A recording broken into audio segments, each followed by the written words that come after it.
Being a landlord comes with its fair share of challenges, from adhering to legal protocols to managing disputes with tenants. But what happens when tenants cross the line, leaving a property in shambles and debts unpaid? This story follows Thomas Ravo, a meticulous landlord who faced the unthinkable and decided to strike back, but not without consequences. Thomas Ravo prided himself on his properties. Having recently completed extensive renovations on a rental home, he ensured that everything from the plumbing to the paintwork was flawless. The project had cost him significant time and money, but he was determined to find tenants who would value and care for the home as much as he did.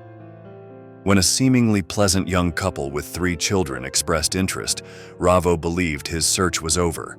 They appeared responsible and respectful, the perfect match for his freshly refurbished property. At first, everything seemed fine. The family moved in and Ravo's confidence in his decision grew. However, it wasn't long before red flags began to appear. The tenants missed their first rent payment. Though frustrated, Ravo decided to give them the benefit of the doubt, assuming it was a one-time oversight. But as weeks turned into months, the payments never came.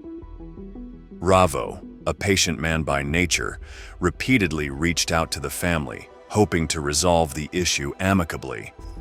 His calls went unanswered and his emails were ignored. Concerned, he contacted his bank to verify the situation. To his dismay, the bank confirmed that the family had not made a single payment in 4 months. Furious and frustrated, Ravo made several attempts to locate the tenants, but they were evasive. Despite his years of experience in renting out properties, nothing could have prepared him for what came next. After 14 months of non-payment, Ravo decided to take matters into his own hands. He visited the property in person, hoping to confront the tenants and resolve the matter directly. However, when he arrived, he was met with an eerie silence. The family was gone. Using his spare key, Ravo entered the house, bracing himself for what he might find. What he discovered was worse than he could have imagined. The apartment was in complete disarray. Garbage, dirty dishes, children's toys, and overflowing trash bags littered every corner. The stench of rotting food was overwhelming. Evidence of a dog, including feces and a chewed leash, was scattered throughout the home. The once pristine walls were riddled with holes and graffiti, the floors were sticky and stained, and the plumbing showed signs of deliberate tampering. It was clear the tenants had not only neglected the property, but had gone out of their way to destroy it. Ravo was devastated. The home he had poured his heart and resources into was unrecognizable. It took him half an hour to calm down before he could begin documenting the damage. He photographed every room, noting the extent of the destruction. Heartbroken and angry, Ravo decided he would not let the tenants' actions go unanswered. After consulting a lawyer, Ravo devised a plan to teach the tenants a lesson while staying within legal boundaries. First, he hired a professional cleaning service to clear the apartment of debris. However, instead of discarding the garbage, he stored it for what he called his revenge plan. With the help of neighbors, who confirmed that the tenants had abandoned the property weeks earlier, Ravo pieced together their new address. The tenants had rented another home without informing anyone. Determined to confront them, Ravo rented a truck and loaded it with all the trash and belongings they had left behind. He drove to their new residence and parked outside. Documenting the event with his phone, Ravo proceeded to dump the contents of the truck onto the tenant's driveway. Passers-by stopped to watch the spectacle, some expressing shock, others admiration for Ravo's boldness. Feeling a sense of justice, Ravo left without waiting for the tenant's reaction. He later uploaded the video to YouTube, where it quickly went viral. Reactions were mixed. Many viewers praised Ravo for standing up to irresponsible tenants, while others criticized his actions as excessive and potentially illegal.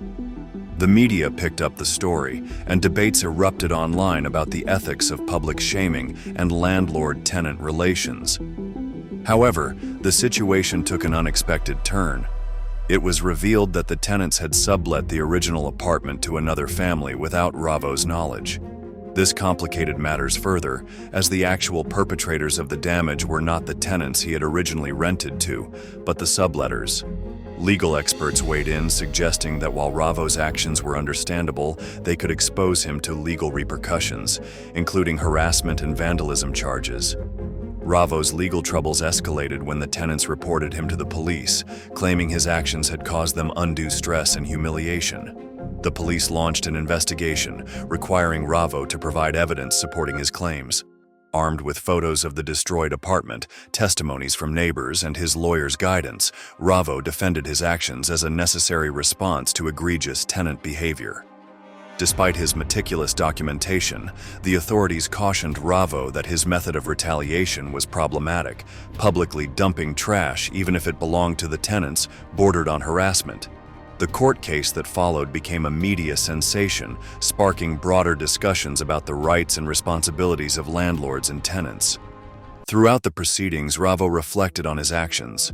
While he felt justified in seeking revenge, he acknowledged that his methods had unintended consequences. The legal and social fallout took a toll on his reputation and finances. Repairing the damaged apartment and navigating the legal system proved to be time-consuming and expensive.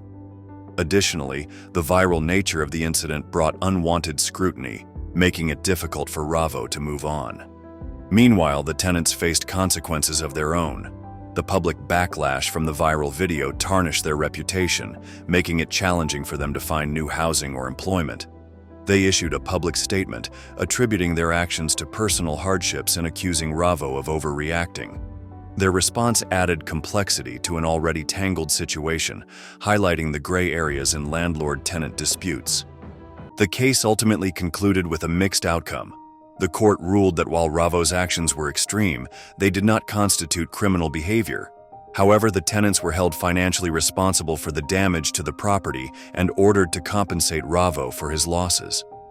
This resolution offered some closure, but left lingering questions about the ethics of revenge and the effectiveness of legal remedies in such disputes. In the aftermath, Ravo worked to rebuild his life and reputation. He repaired the apartment and eventually found new tenants, this time implementing stricter screening processes and more robust lease agreements. The experience taught him valuable lessons about conflict resolution and the importance of setting clear boundaries. He also became an advocate for fair landlord-tenant practices, using his story as a cautionary tale. The incident sparked widespread discussions in local communities and online forums. Landlords shared similar stories of tenant misconduct, while tenant advocacy groups emphasized the need for balanced regulations to protect both parties. The debates underscored the complexities of rental agreements and the importance of communication and accountability on both sides. Ultimately, Ravo's story serves as a reminder that while seeking justice is natural, taking matters into one's own hands can lead to unforeseen consequences. The line between retribution and overreach is thin, and navigating disputes requires careful consideration of both legal and ethical implications. For Ravo, the ordeal was a painful but transformative experience, one that reshaped his approach to property management and tenant relations.